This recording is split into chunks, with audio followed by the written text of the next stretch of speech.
안녕하세요. 김호준입니다.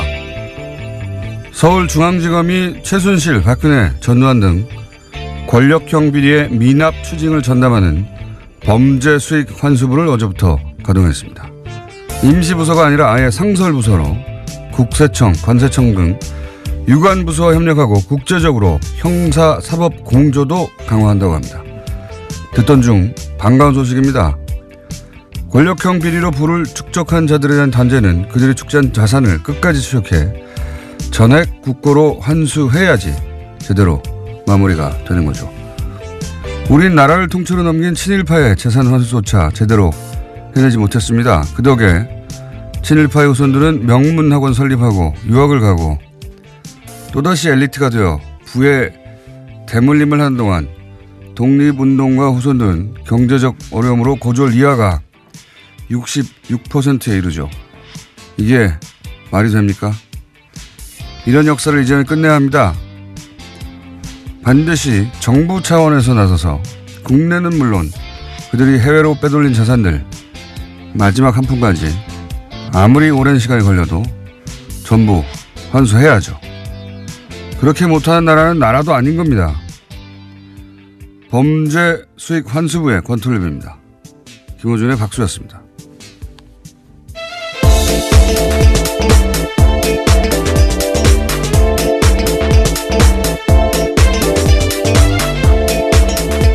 시사인의 김은지입니다. 네. 범죄 수익 환수부 이런 거 생겼어야 돼요. 오래전부터. 네, 뉴스공장에서도 아주 오래전부터 주장해왔던 것들인데요. 드디어 이제 움직이기 시작했네요. 드디어 이제 상설 부서가 생기는 거예요. 서울지검 윤석열 지검장 하에. 우리가 이제 뭐 일제 청산 못했다고 프랑스 예 들고 그러는데 프랑스가 이제 대표적인 예인 거지 다른 나라도 다 마찬가지예요. 뭐 예를 들어서 노르웨이도 그 부역자들 재산을 전부 환수했어요. 그리고 그 전쟁으로 피해를 입은 사람한테 다 분배해 버렸어요 그때. 예. 뭐 벨기에 같은 나라도 다 환수했습니다. 개인 재산 몰수하고 만약에 부역자가 사망했다. 그러면은 그 가족들한테 가족들 재산을 몰수해 버려서 굉장히 잔인하게 보이는데 다시는 그런 일이 없도록 하려는 거거든요. 예. 시한도 없어요. 시한도. 예. 우리는 친일파라고 감옥에 간 사람이 없습니다. 부역자 처벌을 이렇게 단 한 명도 안 한 나라도 없어요. 정말. 말도 안 되는 거죠. 불행한 역사가 다시 반복되면 안 될 텐데요. 2016년 기준으로 보면 환수 금액이 3%도 안 된다라고 합니다. 그렇기 때문에 더욱더 이번에 출범한 것들에 대해서 박수를 쳐야 될 것 같은데요. 이게 1세대가 부역을 했어요. 근데 재산이 부역한 덕분에 늘었어요. 어마어마하게. 그러면 2세는 그 재산의 또 혜택을 누리는 겁니다. 그리고 또다시 권력 혹은 그 주변에 가서 또다시 그 혜택을 누리는 거예요. 반면에 그 싸운 사람들은 혜택을 못 입고 거꾸로 돼야 되는데 말도 안 되는 거거든요. 예. 아무리 오래 걸려도 끝까지 추적해야 된다. 예. 꼭 환수해야 된다 생각이 들고 6개월 이 얘기를 보면 무슨 생각이 드냐면 6개월 전에 다스는 누구 겁니까 이런 거 시작할 때 사실 그런 얘기 많이 있었습니다. 제 주변에서도 박근혜 최순실 집중해야 되는데 전선을 흐트러뜨린다고 뭐 다 쓰고 해봐야 되냐 다 끝난 건데 뭐 하나만 하다 그런 소리 많이 했어요. 왜 안 됩니까? 해보지도 않고. 예. 사실 다들 다스 주인이 누군지 뻔히 알고 있었잖아요. 기자들 다 알고 있었어요. 그리고 거기 참여행대사니까 다 몰랐나요? 다 알았죠. 그냥 둔 겁니다. 그냥 어쩔 수 없다고. 예. 시작하면 끝을 봐야 되고. 예. 반드시 해야 한다. 해외 도피 재산 있죠. 최순실. 이명박 전 대통령도 저는 있는 것으로 알고 있습니다. 다 찾아내야 한다. 범죄 수익 환수. 이름 좋네요. 예, 다스 해외 공장에서 빠진 돈들이 있다라는 소식들을 몇 번 전해드린 바가 있는데요. 그것이 비자금으로 만들어진 게 아니냐라는 의심을 계속 사고 있습니다. 우리나라에서 이거 환수 제대로 안 하니까 다 해외로 빼돌리는 거 아니에요. 예. 그리고 1세대에서 뭐 감옥 좀 가고 그 재산은 고스란히 남아서 2세대가 또 누리고 또 부활하는 거예요. 최순실도 이 재산 다 뺏지 않으면 자기들이 일해서 번 돈이 아니지 않습니까? 다 환수해야 된다. 아무리 오래 걸려도. 기자들도 이런 거 모른 척하면 안 되는 거예요. 붙어가지고 끝까지 찾아야 되는 끝까지. 예. 제가 10년 동안 이명박 전 대통령 쫓아다녔듯이 끝까지 해야 되는 거예요. 자, 첫 번째 뉴스는 뭡니까? 네, 어제 우병우 전 민정수석의 1심 선고가 있었습니다. 최순실 사태를 방조한 책임이 크다면서 징역 2년 6개월을 선고했는데요.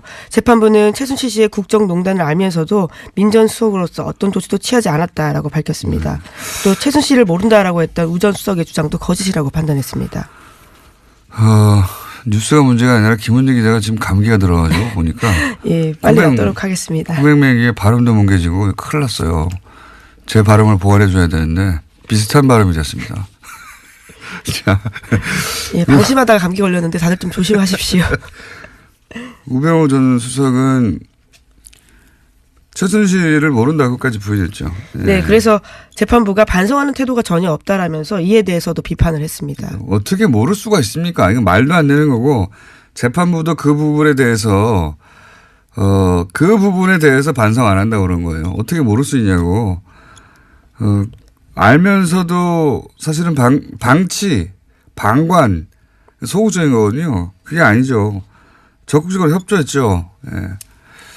그런 정황 너무 많은데, 그리고 이 재판이 뭐 너무 형량이 너무 낮지 않냐 하시는 분들도 있고, 그런 논란도 있을 수 있는데, 재판이 이게 끝이 아닙니다. 이제 시작이에요. 예. 네, 또 다른 재판도 진행되고 있습니다. 현재 구속된 상태에서 재판을 받고 있는데요. 공무원과 민간인 불법 사찰 혐의에 대해서도 재판받고 있는 중입니다. 본인이 거의 무소불위의 권력을 누린 만큼 이제 끈떨어진 개인이 돼서 예. 재판이 이렇게 끝나지 않고 점점 늘어날 겁니다. 예. 사실은 초기에 진작에 인정하고 갔으면 지금 좀 끝났을 수도 있어요. 더 파지 않고 검찰이. 원래 이제 사건이 너무 많기 때문에 일일이 다 할 수 없거든요. 근데 그 구속영장 계속 기각되면서 그렇죠. 계속 검찰이 더 팠거든요. 예. 혐의가 점점 늘어났습니다. 자, 우병우 이제는 이제 박근혜 전 대통령밖에 안 남았네요. 소위 국정농단 사태 관련해 가지고. 예, 다음 주에 우선 결심 선고가 있습니다. 박근혜 전 대통령도요. 자, 다음 뉴스는요. 네, 강원랜드 채용비리 관련 수사단이 채용비리 자체와 수사 외압을 동시에 수사하고 있는 중인데요. 이 수사단이 그제 최종원 전 춘천지검장 등에 대해서 압수수색을 진행했습니다. 이 사람들은 2016년, 2017년 강원랜드 사건을 수사했던 검찰의 주요 관계자인데요. 여기 압수수색 영장에 대해서 눈에 띄는 부분이 있습니다. 김순환 전 검찰총장이 피의자로 적시되어 있다고요. 오늘 아침 동아일보가 보도했습니다. 이거 대단한 겁니다. 예, 바로 직전 검찰총장이에요. 예.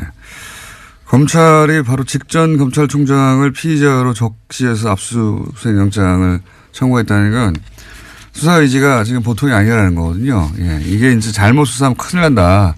이런 인식이 있는 것 같고 이거 관련해서 이제 권성동 의원이 계속 화제가 될 수밖에 없는 게 그 이름이 채용 청탁하는 명단에 써 있거든요. 네, 예. 그렇죠. 또 대포폰에서 나온 통화 녹취에도요. 권 의원과 관련된 부분들이 있습니다. 그 최흥집 전 사장. 예, 강원랜드 사장이었습니다. 예, 채용 관련해서 뭐 거의 95% 이상, 전부죠, 전원. 예. 사실상 전원, 그 청탁 비리가 있는 그 채용 비리를 저지른 당사자예요. 예.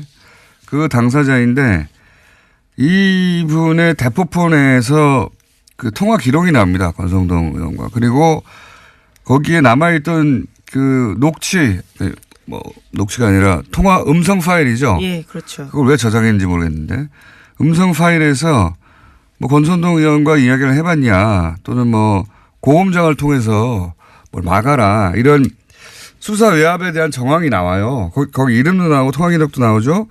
권성동 의원 이름이 채용 청탁 리스트에 옆에 써 있죠. 그리고 권성동 의원의 보좌관이었습니까? 비서관이었습니까? 예, 비서관이었습니다. 비서관도 채용 비리로. 네, 그건 다른 건으로요. 감사원이 특정감사에서 나온 내용입니다. 네. 그리고 거기 그 비서관의 그 컴퓨터를 압수하겠더니 거기 권성동 의원한테 채용을 청탁하는 편지가 써 있어요. 예. 네, 그러한 내용으로 보이는 건데 본인은 부인하고 있긴 합니다. 본인이 권성동 쓰긴 썼는데 안 안 보냈다고. 줬다라고 예. 하고 있죠. 예. 간직한 거죠. 간직. 근데 이거 관련해서는 제가 오늘 꼭 이 얘기를 해야 되겠습니다. 네. 남의 방송사 방송이긴 한데 블랙하우스를 한번 보셔야 돼요. 예. 여기서 강유미 씨가 이 권성동 씨를 찾아갑니다. 진짜 깜짝 놀랄 만한 장면인데요. 저도 그 부분만 봤는데 예, 강림 씨 정말 대단한 것 같습니다. 예, 기자들도 이렇게 못하거든요. 예, 강유미 씨가 권성동 법사위원장의 검찰 출신의 삼선의 막강한 권력에 개인적인 캐릭터도 대단히 까칠합니다. 예, 기자들도 굉장히 어려워한 국회의원이죠. 예. 찾아가지고 꽃을 들고 와가지고 예. 예. 국회에 몇 명 꽂으셨냐고 직접 물어봅니다. 강원랜드에 몇 명 꽂았냐라고. 예. 복장도 굉장히 남다르던데요. 예. 네. 상 받아야 한다. 전 기자상 받아야 된다고 봅니다. 기자들도 그렇게 못하거든요. 예. 예, 놀라운 장면이었습니다. 정말. 현재 기자로 그 장면 어떻게 보셨어요? 아, 강유미 씨 정말 대단하다라는 생각밖에 안 들었는데요. 그 누가 시키신 건지 그 제작진도 정말 지독하다라는 생각을 했습니다. 물론 가라는 사람은 저지만 네, 그렇게 잘 해낼 줄 몰랐어요. 자, 못 보신 분들은 재방송 보세요. 재방송. 여기에 대해서 권성동 의원이 자꾸 이제 거론되니까 노회찬 의원에 대한 공격이 시작됐습니다. 네, 자유한국당이요. 노회찬 정의당 원내대표의 비서관 출신이 법무부에 공채 채용 둔 걸 두고 시비를 붙이고 있습니다. 그러자 노회찬 원내대표가 1%라도 개입한 사실이 있다면 의원직을 그만두겠다라고 맞받았는데요. 또한 강원랜드 부정 채용 청탁 의혹을 받고 있는 자유한국당 의원들에게도 같은 취지의 공개 약속을 하라고 역공에 나섰습니다. 이 강원랜드는 그 청탁 의혹 대상이 된 의원들이 있는데 전현직 7명이 다 자유한국당이거든요. 근데 이제 이게 이제 불리한 상황이다 보니까 역공을 그리고 가장 이 문제 제기를 공개적으로 세게 하는 분 중에 하나가 노회찬 의원이에요. 같은 법사위에 또 있기도 하고요. 네, 법사위에 있다 보니까 노회찬 의원에 대해서 이제 노회찬 의원의 전직 보좌관이었습니까? 비서관이군요. 예, 비서관 중에 한 사람이 사임을 한 이후에 예, 법무부에 공개 채용이 됐다고 네, 공채로 공개 채용. 들어간 건데요. 그러니까 이게 이제 법사위에 있는 국회의원의 비서관이 관두고 나서 법무부에 갔으니까 법사위가 사실은 뭐라고 합니까? 피감기관이 되는 법사위 피감기관이 되는 곳에 갔으니까 문제 제기를 한 겁니다. 이거 일종의 채용비리 아니냐라고 이제 잘못 건드렸죠. 예, 이건 제가 보기엔 노회찬 대표를 잘못 건드린 거라고 봅니다. 이런 사안은 전투력도 빵빵하고요. 이렇게 말했죠. 제가 보낸 사람이 아니라 저를 떠난 사람이라고 한마디로 압축해가지고 노회찬 대표는 저희가 고정이긴 한데 사안이 긴급 발생하여 3부에서 인터뷰 잠깐 하려고 합니다. 네, 기다려 주시고요. 다음 순 뭡니까? 네, 통일부가 어제 김영철 북한 노동당 중앙위원회 부위원장을 단장으로 하는 북한 고위급 대표단이 오는 25일부터 2박 3일 일정으로 온다고 밝혔습니다. 평창 동계올림픽 폐막 행사 참석을 위해서인데요. 김영철 부위원장은 대남 정책을 총괄하고 있는 당 통일전선 부장을 맡고 있습니다. 그렇군요. 요건 관련해서는 저희가 정세현 전 통일부 장관하고 또 잠시 후에 인터뷰를 할 예정인데 이 관련 보도 관해서 제가 꼭 짚고 싶은 부분은 김영철 북한 노동당 중앙위원회 부위원장, 통일전선부장, 대남정책 총괄 뭐 이런 역할인데 여기서 보도를 할 때 연합, YTN 특히 천안함 피격 사건을 주도한 것이라고 기정사실에서 보도하고 있어요. 자기들이 어떻게 합니까? 자기들이 북한에 가서 들었대요? 이게 이제 프레임이거든요. 그러니까 이제 지금 김영철 통전부장이 오는 것이 이게 우리로 치면 국정원이 하는 역할이라고 해야 될까요? 예. 이거 자세히 이제 제가 정세현 전 장관하고 얘기하겠는데 보도가 다 주도했다고 나와요. 어떻게 합니까?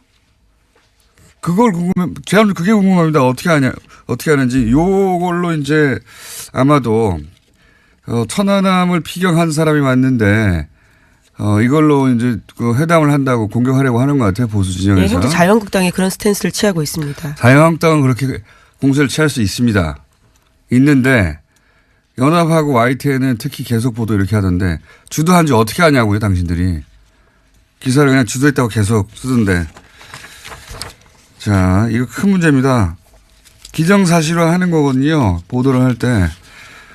다음 뉴스는 뭡니까? 네, 대법원 출입기자단이 이재용 삼성전자 부회장 2심 판결문을 공개했던 오마이뉴스에 대해서 1년 출입정지라는 중징계를 내렸습니다. 오마이뉴스가 지난 9일에 공범자 이재용, 피해자 이재용, 엇갈린 1, 2심 판결문 전문 공개라는 제목으로요. 2심 판결문 전문을 실어서 보도한 바가 있습니다. 그에 대해서 기자단 내규 위반이라면서 징계 한 건을 올렸고요. 그리고 그런 징계를 확정했다라고 합니다. 원래 뭐 기자단들끼리 자신들만의 규율 혹은 내규 이런 게 있어요. 왜냐하면은 안 그러면 경쟁 속에서 엠바고가 깨지기도 하고. 근데 이제 이 판결문을 공개한 것에 대해서 원세훈 판결문 때는 공개했는데 이런 문제 제기가 없었습니다. 예, 2014년 9월 25일에요. 똑같이 오마이뉴스가 원세훈 전 국정원장의 판결문 전문을 공개한 바가 있는데요. 그에 대해서는 문제 제기하지 않았습니다. 그렇게 예를 들어서 법원에서 중요한 판결 나왔을 때,